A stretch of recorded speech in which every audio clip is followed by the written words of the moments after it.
जाएगा तो हमके भाई जिज्ञासा में पूछ लेना, सबके लिए मैं बता दूंगा। और ऐसे धर्म को लोग मजाक समझ रहे हैं। धर्म को लोग ये समझते हैं कि इसका कोई भी वो नहीं होता, लेकिन धर्म इतना है महानुभाव, ये दीपक है और दीपक का इसका इतना फल होता है कि दीपक को यदि हमने सावधानी से लिया तो यह हमें माला माल कर देगा, दिवाली मना देगा। और थोड़ी सी यदि चूक गए तो फिर ये जला के भस्म कर देगा। इतनी ताकत होती है धर्म में। तुम कहो कि दीपक जला देगा, हाँ, दीपक को यदि सावधानी से नहीं लिया तो वही दीपक जला देगा। तो ये मंदिर, ये मूर्तियाँ, ये जितने फायदेमंद हैं उससे कई गुने नुकसानदायक हैं, कई गुने। थोड़ी सी इनमें चूक हो जाती है मंदिर बनाने में। हमने ऐसे ऐसे परिवार देखे जो मंदिर और मूर्ति बैठाने के बाद बर्बाद हो गए। बड़े तू बोलती थी जिनकी, और उन स्थानों को मैंने जाके देखा। एक स्थान पर इतना बड़े आदमी थे जिनकी जिंदगी में मूर्ति बैठाने के बाद ऐसे हो गए कि रोड पे आ गए कमिश्नर, वो क्या, रिसीवर बैठता है, वो बैठ गया। जब जाकर के उनके दोष हटाए, सारा हट करके आज फिर उनके वो माला माल हो गए। जितने लोगों के हमने देखे जिन्होंने कोई भी मंदिर बनाया, मंदिर बनाने वाला कभी बर्बाद हो ही नहीं सकता, मूर्ति बैठाने वाला कभी बर्बाद हो ही नहीं सकता। वो तो दिन दूना रात चौगुना फलता है। अब कहीं भूल हो जाती है, चूक हो जाती है। चूक तो डॉक्टर से भी हो जाती है कि नहीं? किसी चूक तो किसी से भी हो सकती है। वहां लोग यदि फिर भी जब अपन को पता चल जाए तुरंत भूल को सुधार लेना चाहिए। यदि तुम्हें पता चल जाए कि ये जहर है, पहले मालूम नहीं था, तो अब तो गिलास में आ गया तो अब तो पी लेते हैं, तुरंत छोड़ दोगे कि पी लोगे? तुरंत पता चल जाए। जरूर नहीं कि अपन को पहले ज्ञान हो। नेमीचंद आचार्य महाराज ने लिखा कि जब तक तुम्हें ज्ञान नहीं हो वह दोष उतना प्रभावकारी नहीं होता, और जैसे ज्ञान हो जाए उसके बावजूद भी तुम सुधार नहीं करते हो तो फिर उसी दिन से तुम्हारा सर्वनाश चालू हो जाता है। मूर्तियों के संबंध में जो तुमने प्रश्न किया आ रहा है पहले से, इनके संबंध में कुछ बढ़ूंगा। सारे लोग इसको आज जो बोल रहा हूँ इसको बहुत नोट करके रख लेना, बार बार पूछने की अपेक्षा। जब भी तुम मूर्ति बैठा लो, सबसे पहले आज की क्लिप निकाल कर अपने पास रख लेना। जब भी मंदिर बनाओ, मूर्ति, अभी आज मूर्ति के संबंध में चर्चा करते हैं, मूर्ति कैसी होना चाहिए वो सबसे पहले आप योग्य साधुओं को दिखाओ, योग पंडितों को दिखाओ। पहले साधु और पंडित से देख लो कि वो इस संबंध में जानता भी है कि मूर्ति नहीं बैठालना श्रेष्ठ है, लेकिन सदोष बैठालना ठीक नहीं है। भूखे रह जाना ठीक है, लेकिन जहर मिला हुआ भोजन करना ठीक नहीं है। हमें समझ में नहीं आए तो भैया हम नहीं बैठालते मूर्ति, हमें ये समझ में नहीं आ रहा। लेकिन मूर्ति जब बैठा लो, नहीं बैठालना बहुत श्रेष्ठ है, लेकिन बैठालना है तो ऐसी बैठा लो कि पीढ़ी दर पीढ़ी तुम्हारे उसके लिए फलीभूत हो जाए। बहुत ऐसा, और कई बार हो जाता है। देखिए कितना आचार्य ने, पंडित जी साहब हैं हमारे, बहुत अच्छे मान्य पंडित जी थे, और उस समय उन्होंने, हो सकता है उस समय सबसे भूल हो जाती है, और एक जो शास्त्रों में लिखा है, मूर्ति में यदि दाग है तो हृदय मस्तके भाले असंयो कर्ण यो मुखे उदरे पृष्ठ संलग्ने हस्त यो पाद यो रपि एतेषु वंगेषु सर्वेषु रेखा लांछन नीलिकः बिम्बानां यत्र दृश्यन्ते तज्जते तानि विचक्षणाः अन्यस्थानेषु मध्यस्था त्रास फहाट विवर्जितः निर्मल स्निग्धा शांता वर्ण स्वरूपा शालिनी।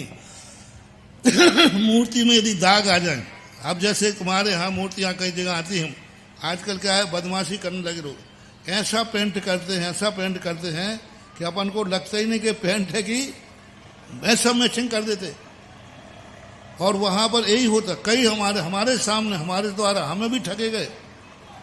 ऐसी मूर्तियां पेंट कर दी जैसे कि अभी ललितपुर की बात बताई थी, आपकी त्रिकाल 24 में ऐसी पेंट वाली मूर्तियां थी, पेंट करके दी, उस समय सब चमक रही थी, लेकिन पेंट आखिर एक ना एक दिन तो निकल ही जाता है, और निकल आया तो आज वो ऐसी हो गई। अब देखो कितना नुकसान है इनसे। यदि कोई काला पीला दाग, हिंदी कर देता हूं, हृदय, मस्तक, कपाल, दोनों स्कंध, दोनों कान, ललाट पर, मस्तक पे, छाती पे, दोनों कान, मुख पे, पेट पर, पृष्ठभाग पर, दोनों हाथों पर, पग पैरों में, प्रतिमा के किसी अंग पर अथवा अंगों पर नीली, पीली, काली किसी भी रंग की यदि रेखा है तो योग्य पंडित उसे छोड़ देवें, प्रतिष्ठा के लिए ना करें। स्पष्ट लिखा है उस पर, लांछ नील का दर्शन विचक्षणा, इसका तुरंत त्याग कर देना चाहिए। मूर्ति नहीं बैठे तो नहीं बैठे, लेकिन दागी मूर्ति नहीं बैठना चाहिए। काला पीला दाग होते ना, भाई पर पत्थर पे आ जाते, तो इसके लिए थोड़ा भी कहीं भी किसी अंग में यदि काला पीला है तो आप उसका त्याग कर देना चाहिए। इससे कितने नुकसान होते हैं वो भी बता रहा हूं। और इस प्रकार की ऐसे चीरा है, यदि कहीं से चीरा आ गया, अभी देखो थोड़ी सी दोष आने पर तुरंत मूर्ति में कैंसिल कर देता हूं। और जयपुर वाले सब जानते हैं, कई मूर्ति वाले से कहना मैं महाराज को दिखाऊंगा तो वो कहता ले ही मत जाओ, क्योंकि पास होने ही नहीं है। और मूर्ति के यदि अंग भंग हो गए तो किस प्रकार से होता है,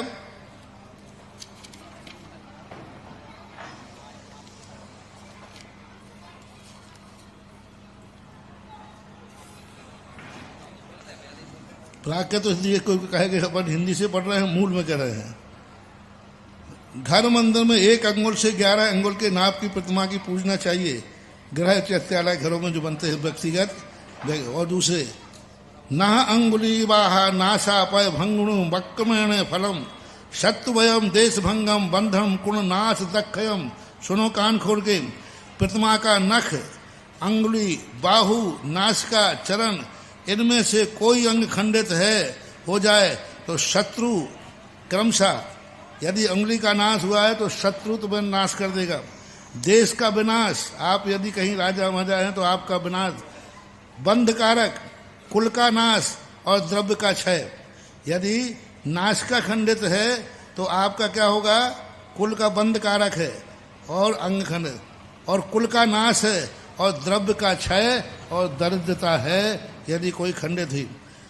पय पीड़ चिन्ह परिगर भंगे जन जान भिक्षहानि कम्मे छत्र श्री वक्षवणे लक्ष्य सहु बंधवान खयम। पाद पीठ, चिन्ह, परिकर किसी का भी भंग हो जाए तो क्रमशः स्वजन, वाहन, सेवक की हानि होती है। छत्र, श्रीवत्स, कान, इनमें से किसी का खंड हो जाए तो लक्ष्मी, सुख और बंधु का नाश होता है। बहु दुख वक्ष नाशा हसंगा खयंकरिना यब्बा नयन नाशा कुनयना अपमुहा भोग हानि करहा। यदि प्रतिमा टेढ़ी है, टेढ़ी नाक वाली होवे तो बहुत दुख कारक है। छोटी नाक वाली होवे, अवयव वाली होवे, क्षय करने वाली है। खराब नेत्र वाली होवे तो विनाशकारी, वक्र जैसी आंखें खड़ी हो। मुख वाली होवे तो वह समस्त भोग विलास के भोगादि पदार्थों को हानिकारक है। अब देखिए सबसे महान दोष, किडहीन राय सुबंधवम हनय जीर्ण जंघाय हीनासन रिद्धिया दक्षिणया हीन करण चरणा। प्रतिमा यदि कटिहीन होवे तो आचार्य का नाश। देखो यदि प्रतिमा सीना फुलोए हुए हो, गर्दन ऊंची हो और कमर पतली हो तो आचार्य का नाश होता है। अब बोलो, मूल गाथा में लिखा हुआ है आचार्य का नाश। ऐसी मूर्तियों में यदि वो सूर्य मन देते हैं, मालूम होने पर देते हैं, ज्ञात होने पर देते हैं, तब अज्ञानता में हो जाए तो बात, लेकिन जान करके मालूम है कि ये प्रतिमा सदोष है, फिर भी किसी लोभवश, रागवश, मोहवश यदि देते हैं तो इनका हाँ किरी हीनाए आयरिया हया, यानी आचार्य का नाश होता है। हीन जंगा वाली हो तो पुत्र मित्र का नाश होता है, हीन आसन वाली होवे तो रिद्धि का विनाश होता है, हाथ और चरण में हानि होवे तो धन का क्षय होता है। उत्ताना हत्यहरा बग्गीवा सदेश भंग करह अहो मुहा सचिंता बदेश गा हवै नीचुच्चा। प्रतिमा यदि ऊर्ध्वमुख वाली हो, ऐसी मुख करने वाली होवे तो धन का नाश है। टेढ़ी गर्दन वाली हो, ऐसी टेढ़ी है कोई भी, तो स्वदेश का विनाश होता है। अधोमुख वाली हो, नीचे गर्दन हो, झुकी हुई हो तो चिंता कारक होता है। और ऊंचे नीचे मुख वाली हो तो विष कर्म कराने वाली है, अपने देश को छोड़ा देगी। विषमासन वाही करहा रोल करण यद विनिष्पन्न हीना अंग पडिमा सबक परख कष्ट कराहा। प्रतिमा यदि विषम आसन वाली होवे तो व्याधि करने वाली, अन्याय के धन से पैदा की गई हो तो धन के बनाई हो तो यह प्रतिमा दुष्काल लाने वाली है। न्यूनाधिक अंग वाले, कोई अंग बड़ा हो, कोई मोटा हो, कोई पतला हो, स्वपक्ष और पक्ष पर को कष्ट देने वाली है। पडिमा रौद्र जासा करावयम हंति शिप्य ही अंगा दुब्बल दव्य विनाशा किशोरा कुणय दुर्भिक्षा।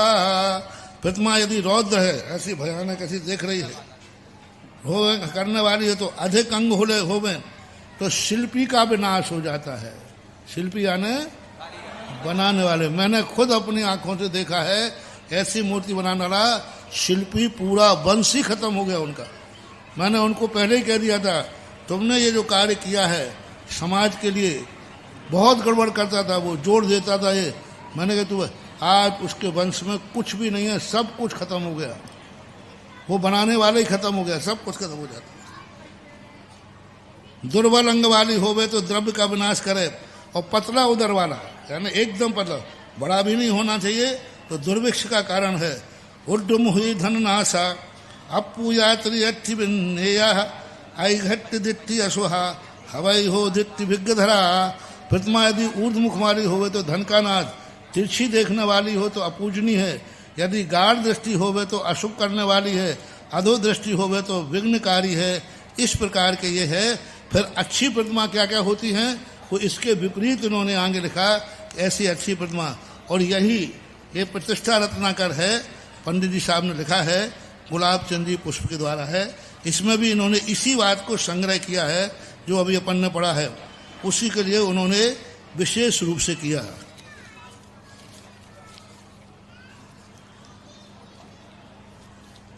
पतली कमर प्रतिमा कर्ता का घाट, सुन रहे हो ना, है प्रतिमाओं पर लड़ने वालों। पतली कमर है तो प्रतिमा का घाट, छोटी कमर है तो वाहन का नाश, एक्सीडेंट होगा। कमर के नीचे का भाग करता है तो शिल्पी का नाश, टेढ़ी नाक मुख पैर टेढ़े हैं तो कुल का नाश, हाथ भार नख मुख पतले हैं तो कुल का नाश, छोटे पांव हैं तो पशुधन का नाश, पतली जंगा है तो राजा का नाश, छोटी जंगा है तो मूत्र का विनाश, चपटी मूर्ति, चपटी नाक है तो दुख कारक, हीन आसन है तो रिद्धि नाश, विषम आसन है तो व्याधि, हस्ती या रोती हुई दांत निकले हुए हों, रोती हुई प्रतिमा हानिकारक है, गर्भ से भरी हुई अंग वाली।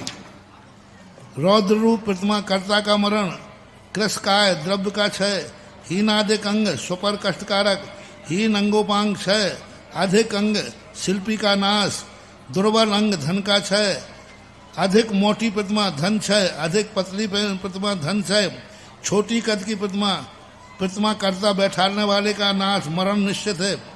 तिरछी दृष्टि दाईं बाईं दृष्टि अपूजनीय आदि होती है। नीची दृष्टि पुत्र हानि जो बताई थी, नेत्र रहित दृष्टि क्षय, खराब नेत्र दृष्टि नाश, अति गाढ़ अशुभ कारक, ऊर्ध्व दृष्टि राज्य राजा का नाश, स्तब्ध दृष्टि शोक उद्वेग, छोटा मुख शोभा कांति क्षय, ऊर्ध्वमुख धननाश, अधोमुख चिंताकारक, ऊंचा नीचा मुख परदेश गमन, टेढ़ी गर्दन स्वदेश नाश, दीर्घ उधर बड़ा पेट हो एकदम रोग उत्पत्ति, पतला पेट हो तो अकाल, कृष हृदय उद्वेग हृदय रोग, जलोदर महोदर आदि, नीचा कंधा एक कंधा छोटा है एक कंधा ऊंचा है, भातृ मरण, लंबी कांख, ये जो कांख होती है या लंबी हो, इष्ट वियोग, लंबी नाभि, कुल का क्षय करने वाली होती है। इस प्रकार से ये इन्होंने दिया। तो ये इन्होंने